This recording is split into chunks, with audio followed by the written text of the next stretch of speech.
dianiaya Pak. Saya lihat langsung dari mulai luka di dahi yang ke dalam seperti kena benda tumpul. Iya. Kaki kanan itu patah pergelangan. Apanya? Pergelangan kaki sebelah kanan patah.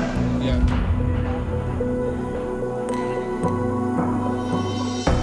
Sidang peninjauan kembali dengan pemohon Saka Tatal telah selesai di Pengadilan Negeri Cirebon.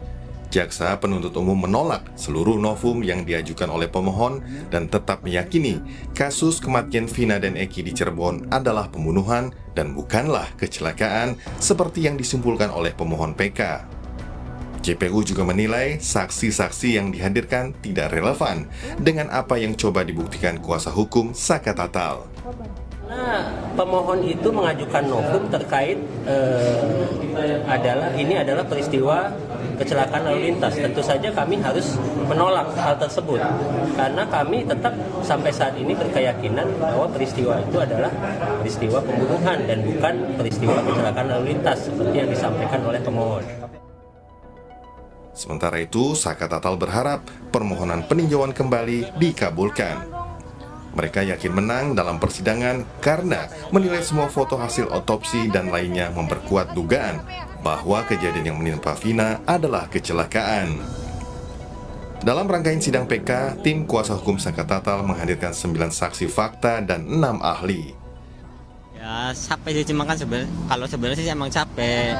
Cuma kan ini kan mungkin udah saatnya juga, udah Tidak ada capek juga. untuk keadilan. Mantap.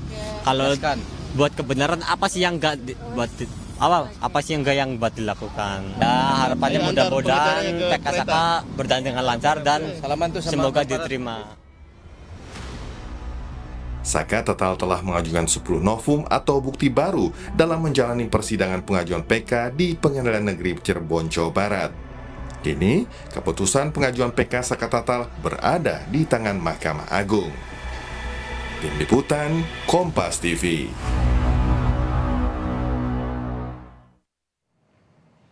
Kini hasil sidang PK Saka Tatal menunggu keputusan Mahkamah Agung. Lantas bagaimana dampak sidang PK Saka Tatal terhadap nasib Saka Tatal dan 7 terpidana lain di penjara? Apakah hasil sidang PK Saka Tatal ini juga berpengaruh pada penyidikan kasus kematian Vina dan Eki?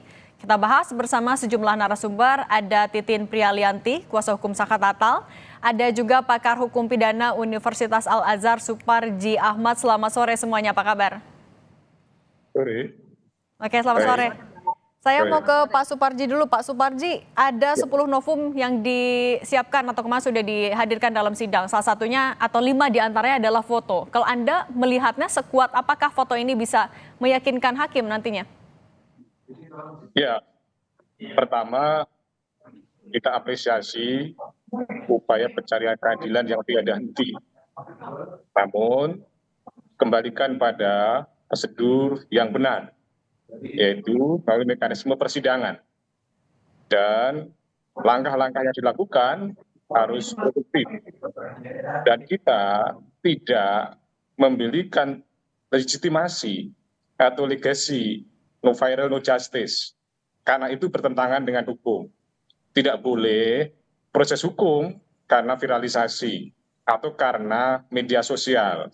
Tetap proses hukum itu harus berjalan berdasarkan fakta persidangan, berdasarkan alat bukti, didukung dengan barang bukti. Jadi saya berkepentingan atau saya kira kita mau berkepentingan bahwa kembalikan pada mekanisme hukum yang benar, ya itu. Kemudian yang kedua, kalau mengukur sejauh mana kekuatan dari novum atau alat bukti yang diajukan oleh pemohon dalam bentuk foto, nah ini sebetulnya yang menarik adalah dalam persidangan ini tidak teruji tentang validitas foto tersebut, gitu loh. Bahwa foto sebagai alat bukti elektronik berasal dari cetakan dari alat bukti elektronik sebagai alat bukti pendukung, tentunya harus memperhatikan pasal 5, pasal 6 Undang-Undang ITE. Bagaimana proses penggunaan pembuktian alat bukti elektronik. Dalam persidangan ini, nampaknya belum teruji secara komprehensif tentang kebenaran foto tadi itu.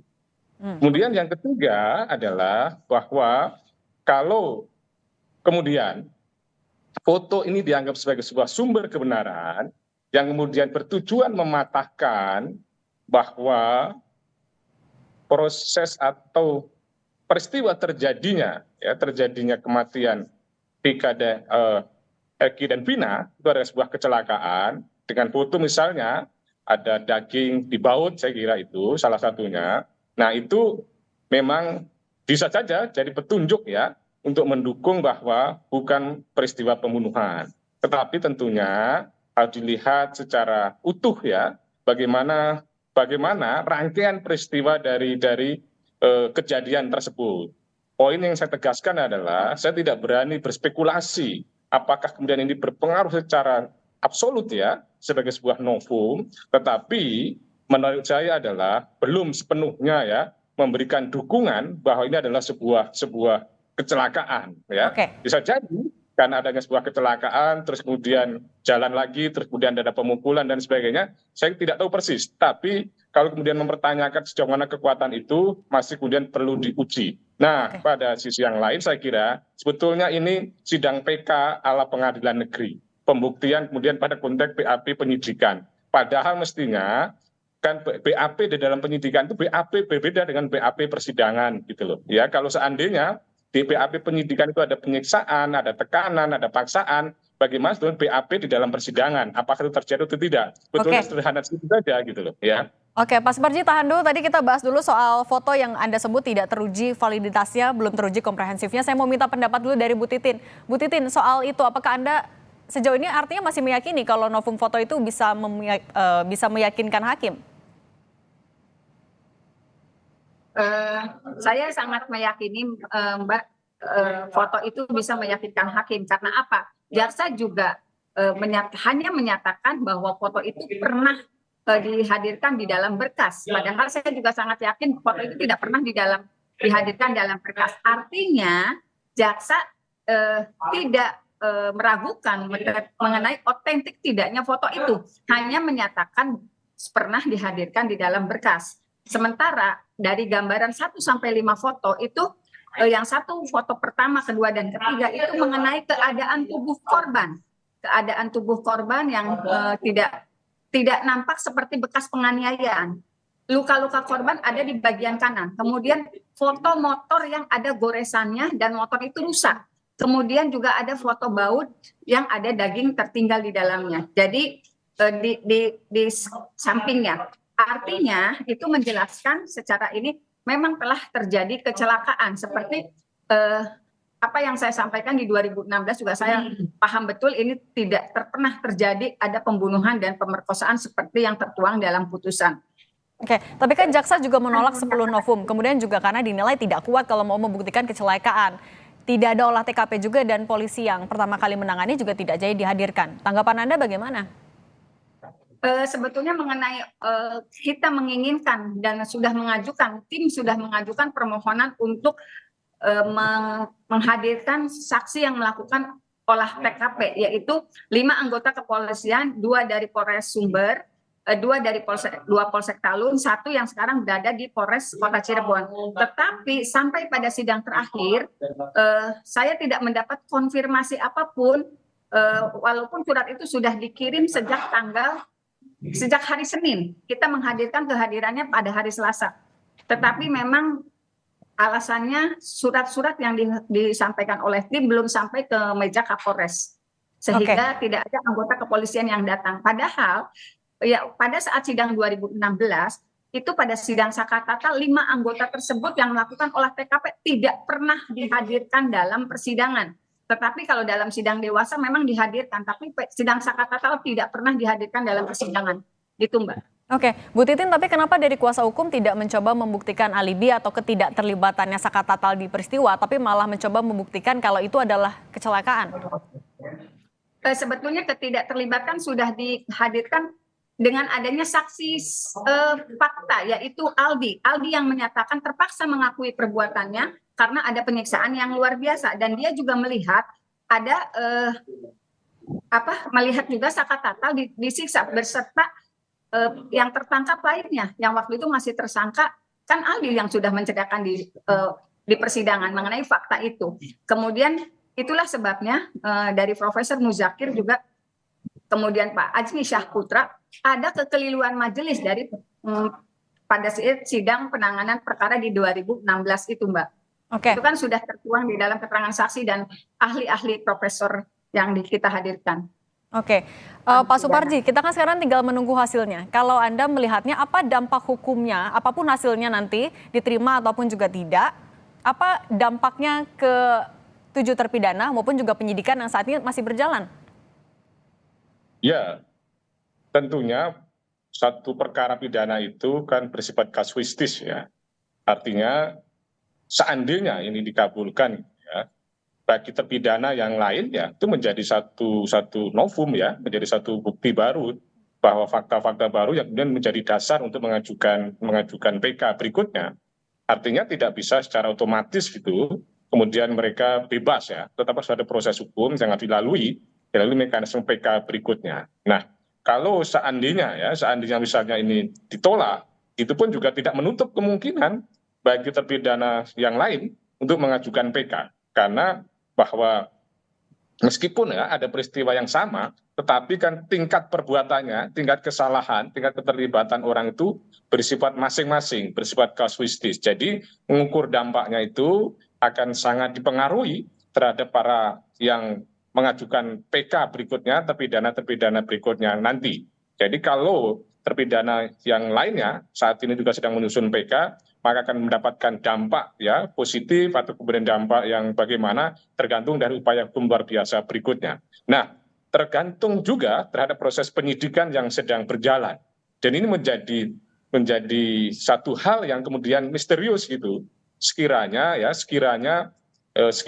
ini misalnya ya dikabulkan karena sebuah kecelakaan gitu. Apakah kemudian berhenti terhadap proses penyidikan yang sedang berjalan? Saya kira juga tidak, karena bisa 3 kemungkinan kan. Yang pertama dia adalah sebuah kecelakaan murni, kemudian yang kedua adalah sebuah pembunuhan, tetapi pelakunya bukan terpidana ini, atau kemudian sementara ini dianggap pelakunya adalah yang ada sekarang ini. Karena apa? Apapun alasannya, bahwa putusan ini sudah inkrah dan sudah memiliki kekuatan hukum tetap dan sedang dilakukan upaya hukum luar biasa. Artinya bahwa ini tidak menghentikan proses penyidikan. Namun poin ini saya tegaskan adalah bahwa dalam konteks pencarian keadilan ya yang kemudian disiarkan begitu masif kepada publik, ada semangat, ada spirit gitu, apa yang disampaikan oleh Pak Susno sebelum menjelang persidangan. Kita sedang mencari kebenaran, tetapi bukan dalam rangka melakukan pembenaran itu. Apa kalimat yang muncul itu tadi, bahwa kebenaran tadi tidak boleh subjektif karena dilakukan berdasarkan pembenaran, tapi kebenaran tadi harus ada batu uji yang jelas, ada fakta yang jelas, ada rekonstruksi fakta yang jelas. Dengan demikian semuanya ada berjalan secara objektif. Itu poin yang saya ingin tegaskan, bahwa upaya pencari keadilan tadi harus betul-betul berdasarkan sebuah kebenaran yang sifatnya material, kebenaran yang komprehensif, bukan melakukan sebuah pembenaran yang bersifat subjektif. Dengan demikian, publik juga memahami. Dan catatan penting menurut saya adalah bahwa sebetulnya sidang PK ini, saya agak heran gitu ya. Kemudian kenapa hakim, demikian pula jaksa kemudian penasihat hukum mengarahkan ahli membahas tentang perkara gitu loh. Padahal ahli itu dalam konteks hukum acara itu tidak boleh membahas pokok perkara. Ahli itu berbicara keterangan berdasarkan ilmu, berdasarkan pengalaman.